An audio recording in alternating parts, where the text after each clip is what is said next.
This is the Citrus Experience podcast, brought to you by Citrus Men. We're passionate about growing premium grafted citrus trees and helping you on your growing journey. Whether you're a seasoned gardener or an emerging green thumb, this series is for you. We share expert advice, insider knowledge and practical tips you can apply because we know and grow citrus. Hello and welcome to the Citrus Men podcast. I'm Susan Burns. And I'm Gary Isles. And in this episode, we're going to take you by the hand and we're going to walk you through the process of buying a citrus tree. I mean, how do you decide what to buy? There are so many choices available and really you need to know what you should be looking for when you buy a tree. So hello, Gary. Of course, all the things that you're looking for in a citrus tree, we know that you can get when you buy a tree from the Citrus Men, but what should people have uppermost in their mind when they're thinking about buying a citrus tree? Well, Susan, I think the first thing is that we've spoken about it before, grafted. You make sure that you're buying a citrus that's grafted onto a rootstock that is designed to perform well with whatever the variety that you've decided to buy on top. So yeah, it's if you don't start with the nice, good, well grown plant that's grafted, then you're behind the eight ball to start with. So let's say number one is make sure that you're buying a grafted plant. Yep. Then you've got a good base to work on for the life of the tree, and it'll perform much better. People should be able to see that on the tree, but also it should be on the back of the label. When you're looking at a citrus, just flip over that label and make sure that you see what that rootstock, that it is on a rootstock. Correct? Correct. Yes. On the back of the label, it should have all our labels will have the rootstock that we've used underneath the plant, and it's listed there. And you can also, if you look at the plant, above ground level, somewhere between, depending whether it's a dwarf or whether it's a normal variety, but a dwarf will be lower, but above the ground, say 2 or 3 inches for a dwarf and then 6 to 8 for a normal plant, you'll see where the rootstock and the variety meet, and there's a little kink in the plant. And you can see, if you have a look at the bark will be different. So there's a few little telltale signs, but just look, make sure, and you can be assured that anything through Citrus Men, you don't have to look because all our plants are grafted. Beautiful. Okay. What else? So we've got the 2 sizes with our Citrus Men plants, the dwarf and the normal. As I said, they're the appropriate depth, and we've gone to a lot of trouble to make sure that this is the correct size for you. So they're the things that you look for when you're buying your citrus tree, to make sure it's a good, healthy plant, but in well grown, not overgrown, not too big in the pot, and the correct rootstock. We might talk a little bit later, Susan, about rootstocks that we do and don't like. Yes. But just on the pot size, Gary, it's very that's a very good size, that 165 mil and the 150. I mean, that's a decent pot. You're going to get what would be the overall height of a tree in that size pot?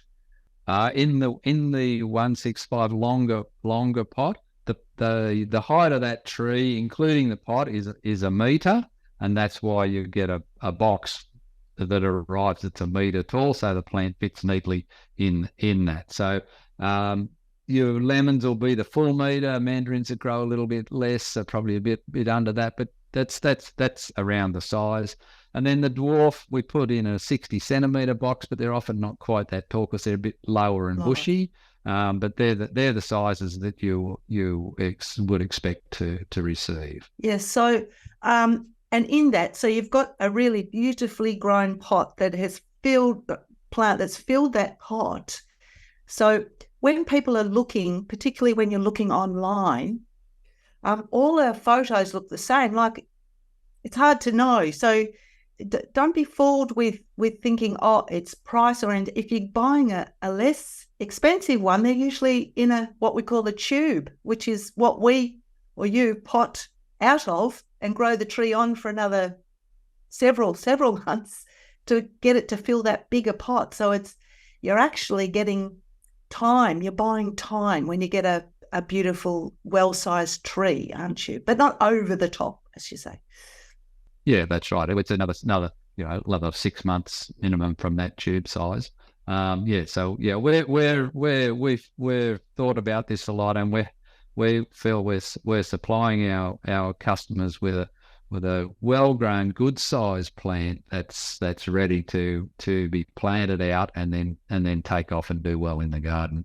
If you go for those smaller tube size, then there's a bit of work to do to get them up to the point where you don't have to nurse them along. Yes. So that's what we've decided that we want to supply to our customers is that really nice size plant that's ready to go. Yeah. Okay. So you're looking for a grafted citrus. You're looking for what we call size appropriate, potted, and we're asking you to probably avoid the tubes. But they're good. They've got their place. Yes, Gary. But right. Oh yes, that's the place. But we're just sort of thinking, well, it's better to we feel it's better to supply something that's just a little more established, ready to go, plant it, water it in, and away you go. Away you go. And I suppose the other thing is that you've got to choose the best variety for your needs or your family's needs. Yes. Well, there's a myriad of choice out there. So what I'd like to do today is just go through some of the types of lemons, mandarin orange, just to and so the ones that I think work very well in home garden. Now, and like all of us, we all have our favourites. But so, let's go through some of those. So, yeah, sure. I suppose lemons. Yeah. I mean, I think fundamentally, Gary, when you're deciding about buying a citrus tree, you've got to think, well, what am I going to use the most? And I suppose people use lemons. That's probably got to be the number one thing. And by jingoes, I do not like to pay $1 for a lemon, which actually shows I don't have any friends. Isn't that a saying? If you have to buy lemons, you've got no friends. But anyway, lemons, limes, mandos, oranges. So what do you think? What would you go for? Okay, well, let's look at lemons first. And yes, lemons got a lots of uses. So it's juice to put in your drinks. It's all cooking, rind, all those things. There's a massive uses of lemons, and and it is very popular for people to have their own lemon tree, and they do produce very well. I lean towards the Eureka types because that's your good standard lemon, and it produces a lemon a lot of the year. So it's a good home garden tree. Now within Eureka, so you've got your good standard Eureka that's been around for years that most people know about, but then there's a couple of other choices within Eureka. So you've got your seedless Eureka, which was an Australian bred variety that we grow, and I think that's a ripper. There's no seeds, so you don't have to worry about that with your cooking or squeezing in your drinks. It's a great choice too. Now the other choice is lemon pinky. Now this is a beautiful plant, variegated plant, nice pink foliage, pink tip on the foliage when it starts to grow. Looks really, really good in the garden. I think it's a great looking plant, and the lemon can have a pink tinge about it, and it's actually variegated the fruit until it's fully ripe, and then it loses the variegation. So, great choice in that Eureka zone. We sell a lot of Meyer lemons. I'm not a Meyer lemon. It's not my favourite. Not mine either. It's not a lemon. That's why. But lots of people like it. It's very juicy, so that's fine. But I love we're talking about our favourites. So that's what I would do with the lemons. And what about limes? So, yes. Yeah, well, limes. Limes is okay. Well, we've got again cooking, juice, all those things. We've got limes for the leaf, so the kaffir lime.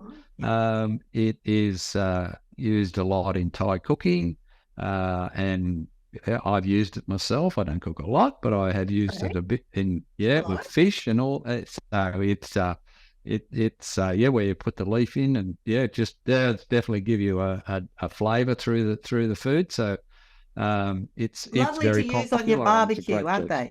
they? When you're barbecuing, if you wrap your little prawn or or your fish, Yeah, barbecue it with that's the what I lime do. leaf. Beautiful. Wrap it in there with a lime leaf. Yeah, so that's that one. And then for the fruit, I don't think you can go past Tahiti lime. It's seedless. It's juicy. It produces a lot of fruit.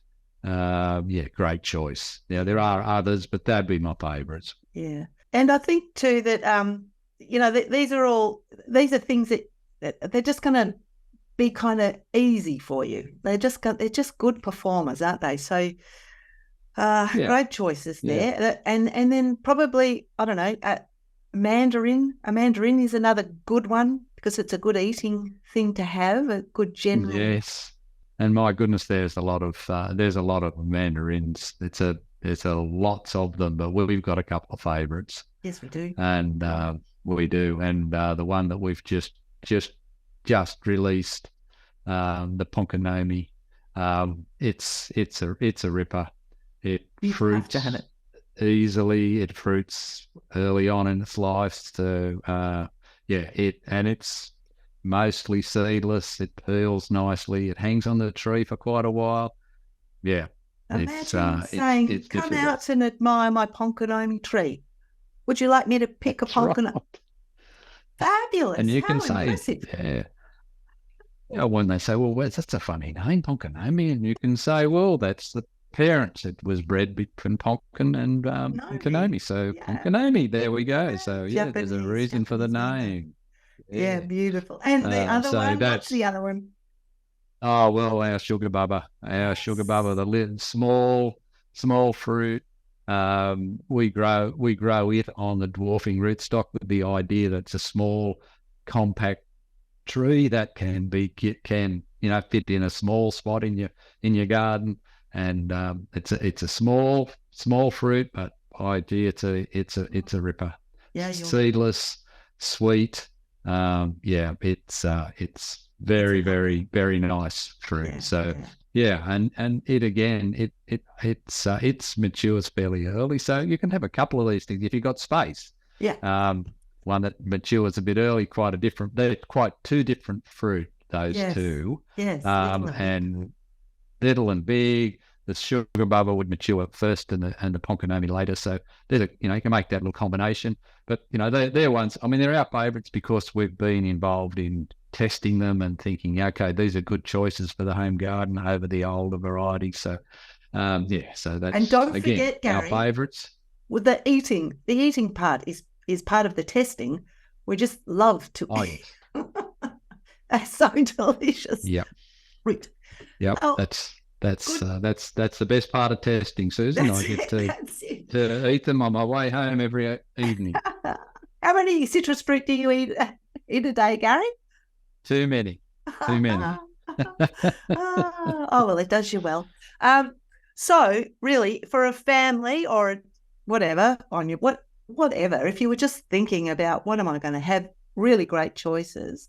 I think the other thing when you're thinking about what citrus tree will I get, think about maybe if you were you like making jam or marmalade, or you like to sort of use it to mix drinks or things like that. What would we be thinking?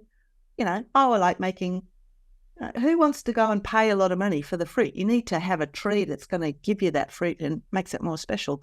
So the jam makers, and we do get inquiries from people that they love to make their jam, and it's a real process, and this, to grow the fruit themselves and make their own jam. People take a lot of pride in that. And so the choice is, we can go for the rough Seville orange. That's a good traditional jam making. orange. It's not an eating orange. It's for jam. So that's a great choice. But the grapefruits, we can use the grapefruits for jam making. Lovely. Kumquats, calamansi too. Yum. All work well for making jam. I mean, there's some other uses like slices of dried blood orange that works well. And often if you're in markets, you see people that are making that and selling it. So yes, you can if you've got very a nice. dehydrator, you can dry your fruit and you can even make it into a powder and decorate your cakes or flavour your cakes. Yeah. So blood oranges. Well, they wouldn't make do they make a good jam? Probably not. But they make probably they make a nice juice with a splash of vodka or gin.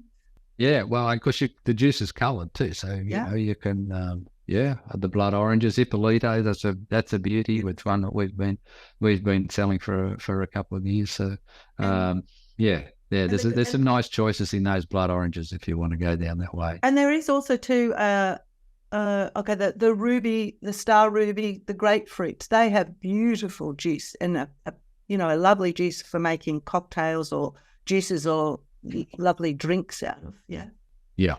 But the ruby grapefruits, the pigmented grapefruits, they're an improvement on the old varieties we had. So yes, that's another choice. It just depends, it goes back to what the people want for their home garden. It's what they really what they're looking for. So there's lots of choices, and but we love supplying all these choices. We have so many. The citrus men have so many. That's a feast of citrus choices. So the other thing is sometimes when you're looking for something to plant, there are things that you will never be able to buy in a store, or very rarely. You might get them at a farmer's market because they're delicate or they're very short seasoned or unusual, and people don't tend to grow them because they're hard to transport. They're often a good thing to decide to grow because you like, sugar bubber is an example of that, but what would be some other lovely examples of that, Gary? Well, it's rarely that you see them, but it's rarely that you can see the kumquats and the gamis and miwas. They're difficult to buy. Occasionally I'll see them in the fruit markets when I'm nosing around, but if have them at home, they're a great ornamental tree. They're great to eat. Now, nagami and miwa, you can pick them straight off the plant and eat them whole. So you eat the skin and all. The big oil glands in the skin, so that the oil cuts through the acid in the fruit, and it's a great taste in your mouth. But that's nagami and miwa. They're the two that you can do those with. And certainly if they're on plants here, then we're at them all the time. They're just a nice mouthful, and we crunch them up. It's like eating candied peel, isn't it? It's that sweet and sour, and it's just this amazing citrus pop. Yeah, works well with the. But it's crunchy and juicy. Oh, it's delicious. Yeah. And I think too, finger limes can be. You see them in the market and buy jingos. They're huge money, but they sort of don't last that long, do they? It's a cut fruit. They'll last a little while, but they've got a limited shelf life. But there's such an array of those, and we'll be speaking about them another time. But they're certainly they're a great plant, and we're bringing more of those to the marketplace. So finger limes are they're excellent, and the fact that they're native to Australia and that whole story is very, very interesting. They don't look like you expect a citrus tree to look like. They look quite different, but they're great. And like I said, we'll go into that in more detail in another episode. Yes, so much to know about finger limes. Gary, I suppose we need to touch really on, because it has been a bit of a phenomena, the yuzu.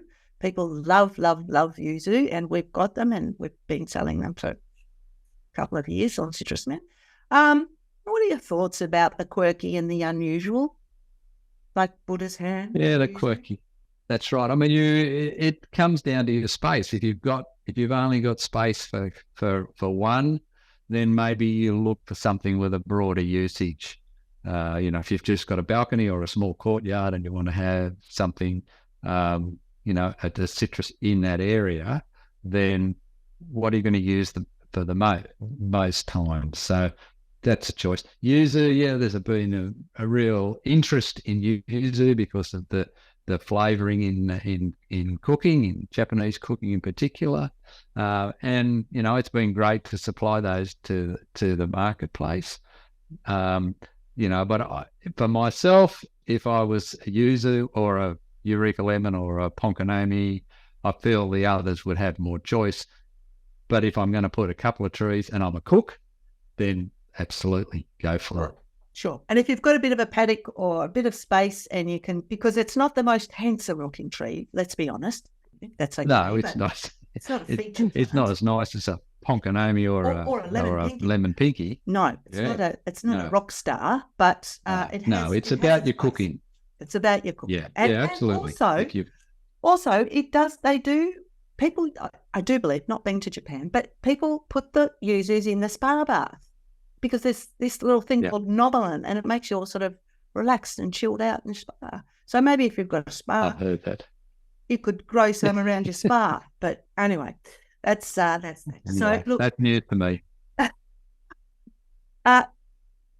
Look, citrus are they're kind of like a puppy. They are for life. So it is kind of good to make a good choice. If not, just get another one. There's lots to choose from. Have a look. There's lots to pick from. Yeah, you can have a good look. Now, look, just before we sort of wrap up, Gary, I just think we better just touch on the graft, because we were going to just circle back to when you're buying a citrus and it's grafted. We want people to look out for the graft. That's right, and I think I wanted to sort of highlight some favourites or non-favourites with the rootstocks. So, there's lots of development rootstocks over the years, and I do see still some of the old rough lemon rootstocks being used around the traps, and it makes a big tree. On that rootstock, the trees grow quickly, and they get quite sizable. But for me, I don't think it's the greatest choice for a rootstock. It has some downsides. It's not the strongest root system, even though it grows quickly. It can be affected by wet times and by poor draining soils. The fruit quality's poor. It's grainy. The skin's grainy, and the skin's thick, particularly on Eureka lemons on it. It grows a massive tree, but I'm not sure that's what the home gardener's looking for. They want a nice compact tree. Yes. And we use rootstocks like the citranges, like trifoliata. We use a lot of flying dragon for the dwarf trees, and we use some Cox hybrid, which is an Australian bred one that's good for lemons, and it makes a smaller tree than what the rough lemon does. So what I'm saying is, like, it comes back to the size of the tree. It's affected by that rootstock, and the right rootstock choice may not give you the biggest tree, but it'll give you the nicest tree. Yeah, and that's where we are. We're trying to give the home gardener the nicest tree possible that works well in their home garden. Yeah. So from the very beginning of its little journey to when it arrives to you, and then going forward, you know that everything's been set up and ready to go. So you've got the right rootstock, and it's a beautifully sized plant, ready to roll. It's exciting. Gee, that was super interesting, Gary. As always. I don't know how you select. I don't know. I think you just make more space. You just make more space in your garden, and you just have citrus instead of every other kind of plant, because there's too many wonderful ones to have. Yeah. So look, it's that's right. That's what that's our aim. a citrus in every home, 20 in every home. Yep, that's our aim. Gary touched on it, didn't you, about that we're going to talk about finger limes in our next episode, which is, it's a Pandora's box. There's so many in the marketplace. So Gary will unpick that ball of wool, and we'll talk about the best ones, the CSIRO ones, what they're grafted onto. It'll be a very interesting topic, as always. And thank you very much, Gary. It's always lovely talking with you. And thank you, lovely listeners. And we'll see you next week or next episode when we talk about the thing we love the most, citrus. Excellent. Thanks, Susan. Thanks for listening. For resources and contact details relevant to this episode, please see the show notes. Subscribe to Citrus Experience so you know when the next episode goes live. And follow Citrus Men on social media for more great content.